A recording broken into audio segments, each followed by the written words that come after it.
Teka muna. Ang bilis ah. Di ba parang Pasko at bagong taon lang kahapon? Sobrang dami na agad nangyari. Nag-birthday na si Baste, Insan Kevin, Nanay Ine, Mama, Papa, Buwi, Tita Jerna. Siyempre, huwag niyong kakalimutan yan. Yun ang pinaka-importante din na isa eh.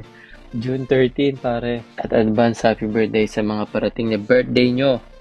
And anyways, nakahanap na pala ako ng mga bagong hobby. Mga hobby ayaw ko dati dahil tingin ko boring sila. Tulad ng running, golfing, yung dalawang yun, na-influensya ako ni Waki. Ang saya pala nila gawin. At may natuklasan akong isa, fishing. Sumasakit ang dibdib ko pagka hindi ako nakapag-fishing ng weekends, man. At sa fishing, ako naman yung nag-encourage sa mga kakilala ko and nag-reach out ako dun sa mga kaibigan kong nag-fishing para makasama ako sa kanila. And ingat ka sa mga encouragement kasi merong good and bad na encouragement. So, doon lang tayo sa good, no? 2002 nga pala ako pinanganak. Ibig sabihin, marap na rin ako sa realidad. Nakakatawa lang kasi ang bilis ng panahon talaga eh. Dati baby lang ako, ngayon ikaw na lang mag-count. Ayoko nang isipin.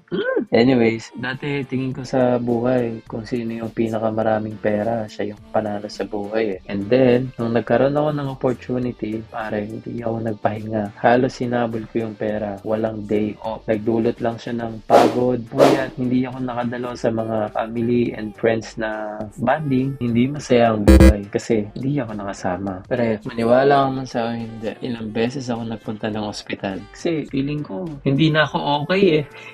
Nakakatawa.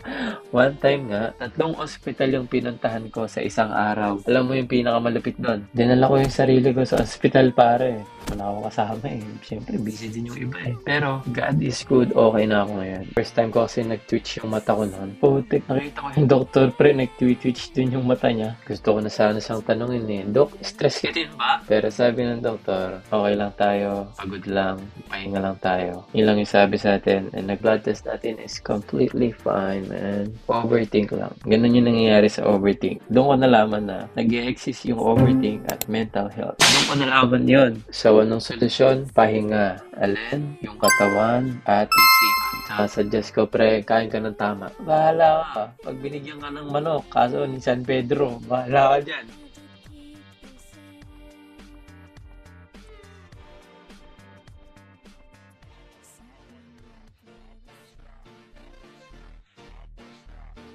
Tuloy din ng fishing, pare. Hindi ko sasabihin kung nasa kami kasi secret spot nila to. Ito na yung setup ko. Woo! Pinairam sa akin ni Roger. Kasi hindi pa ako marunong mag-ganyan. Next time gagawa tayo ng sarili natin. Ito pala yung bait natin nasa gilid. Chicken. Ingat kayo dito kasi matalim to. Ito yung buhay ko ngayon. And lately, marami akong mga ginawa sa buhay ko, nag-experience ako ng mga hindi ko ginagawa dati. Tinry kong magkaroon ng quiet time. Ang saya kasi parang nakipag-hangout ako ngayon sa sarili ko. Thank you sa mga barkada ko na nakaka-alala lagi. Yung kamusta lang, tumatawag sila. Minsan di ako nakasagot, di ako nakareply, pero sobrang na-appreciate ko yung mga lumalaki na ako. Nalalaman ko rin yung mga iba-ibang emotion, problems. As long as you're fighting, nothing is impossible, man. Get out yan sa comfort zone mo. And to be honest, one thing na natutunan ko with my parents is keep going. Alis ka sa comfort zone mo, maghanap ka pa ng opportunity sa labas. Especially now, hindi mo na kailangan lumabas, ibigay yung CV mo, apply ka sa online. Ikaw na mamimili ng gusto mong maging blessing, no? Hindi ko ma-experience to. Hindi dahil sa nila, di ba? And I thank God every time. Shit. Tulad din ako ng ibang tao, nagkaroon din ako ng interview, na-fail din ako sa interview, naranasan ko na rin umalis sa isang workplace na ang reason ko is ibang tao kasi hindi sila okay. Awol din ako, nagpahinga ako after nun. Just keep going, guys. At the end of the day, yung mga problemang yun is wala lang. Why? Weather lang, man. We are the sky. After ko magpahinga, naghanap ulit ako ng work. After ko maghanap ng work, di rin ako agad nakahanap. But if my faith on with me all the time, man. Having God in my side, the reason why I can do all of that, you know? And one thing na natutunan ko sa country na to is never kang late sa kahit anong bagay na gusto mong kunin. Pwede mong sabihin na difficult, man. Pero one thing na ang wag mong sasabihin sa sarili mo is wala nang opportunity para sa'yo. Why? Kasi mabablock mo yung mga opportunity na para talaga sa'yo. That's why keep your faith. All you need to do is show up. Don't say late ka na. If may isang door na nag-close para sa'yo, man, napakadaming door ang magbubukas sa'yo. Hindi ibig sabihin pag napagsarahan ka na ng isa isa lang yung magbubukas sa'yo. Sobrang dami, para. Inamin ka na ng protein shake ka.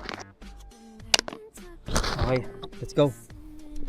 Banat na ulit tayo. Kaya ako bumalik kasi malamig. All I'm saying is, huwag kang matakot mag-apply. Huwag kang matakot mag-work. Kasi men, alam mo kung bakit? May isa akong CEO na nakausap.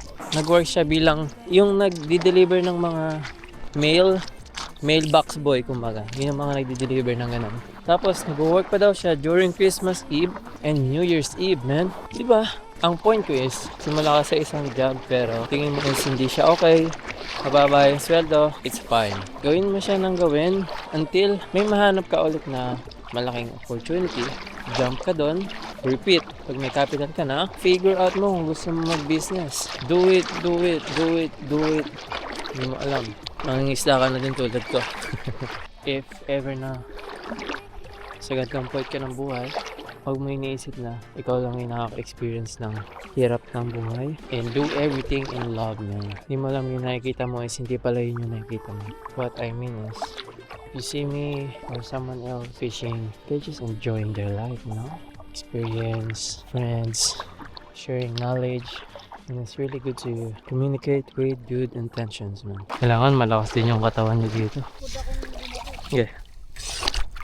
Vision you, na vision you. Uy, putik ina. Snapper. Parang sarap sa pakiramdam nito. Parang mayaman. Snapper. Tangina, meron na. Kunin ka.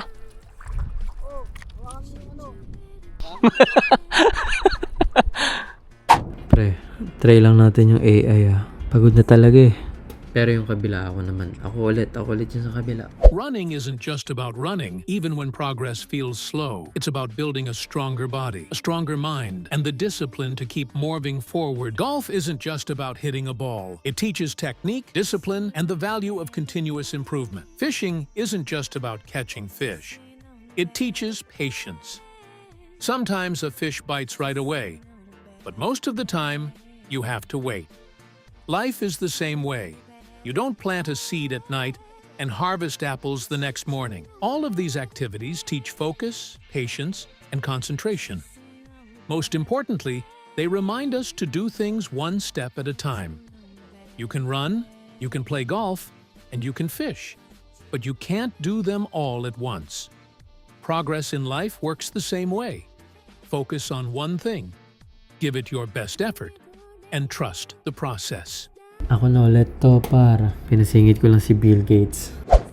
Unti-unti kong na-realize na ang totoong happiness at success hindi lang pala nasusukat sa pera. Minsan makikita mo siya sa paraan kung paano mo ginagamit yung oras mo, sa mga tao kasama mo, at sa peace na napipil mo habang binubuo mo yung buhay na gusto mo. Kasi time is so valuable. Once na lumipas, hindi mo na maibabalik. Kaya habang nandito tayo, make memories, keep growing, and do things that genuinely make you happy. Nalaman ko rin na magkakaiba tayo ng landas sa buhay. Okay lang humanga sa tagumpay ng iba, pero kailangan mo rin maintindihan na pinaghirapan din nila yan. Darating din ang time mo, sigurado ako. Keep building your own path. Because what are dreams?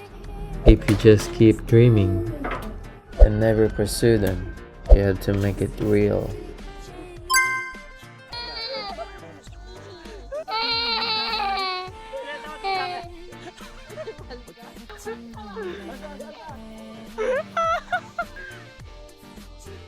Life can be tricky. Sometimes it feels like you've been played, and sometimes your emotions get the best of you. It's okay to run for a while, just make sure you come back. And when you look back on it someday, the things that once hurt so much might just make you laugh.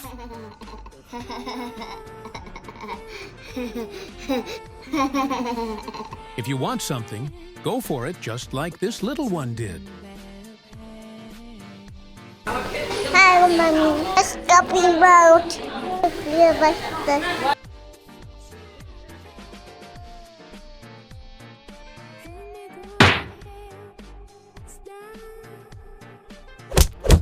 Okay, guys, I'm coming English. Hi, welcome to my vlog. Please like and subscribe. Bye. If you're still searching for your purpose, start by seeking the way, the truth, and the life.